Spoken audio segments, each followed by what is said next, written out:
shoulders of multinational companies.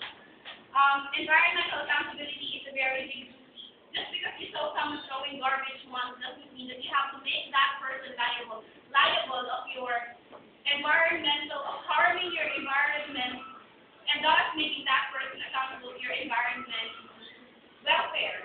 That is very elementary and unfair, and that is what the government is trying to tell us that we would like to oppose. As the leader of the opposition, I will talk about how and why putting environmental accountability of developing countries on the shoulders of multinational companies is an irrational and unfair policy.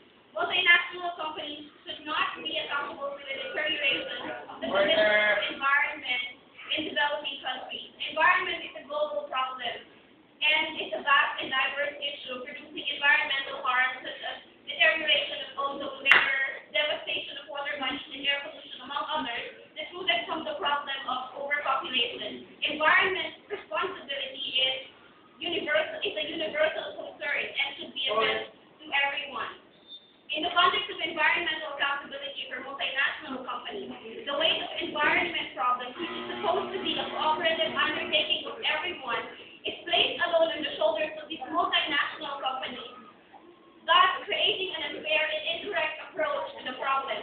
Having to comply with the policy of being liable to environmental management, conservation, and even to solve the existing terrible problems of environment, these multinational companies are left without a choice but to shell out extra amounts of money just because the biased government is pointing their fingers to them as the main contributor of waste and most destructive and the main destructive force of natural resources. And already that is a very unfair judgment.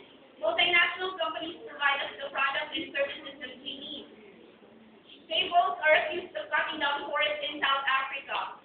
General Motors are blamed for global warming and climate change in India, and Shell and Chevron are charged with devastating water bodies due to oil spill in Nigeria.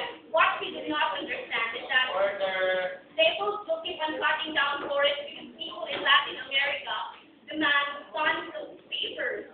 General Motors will keep on producing bigger and less environmentally stable SUVs for Asians, and Shell and Chevron will keep on sucking oil resources to run the Nigerian cars and machineries, all for the demand of 6.2 billion people all over the globe, who all contribute to the erosion of one-third of cropland, eruption of water resources, and contribute greatly to global warming. So why put the blame on these multinational companies who are only providing us our needs?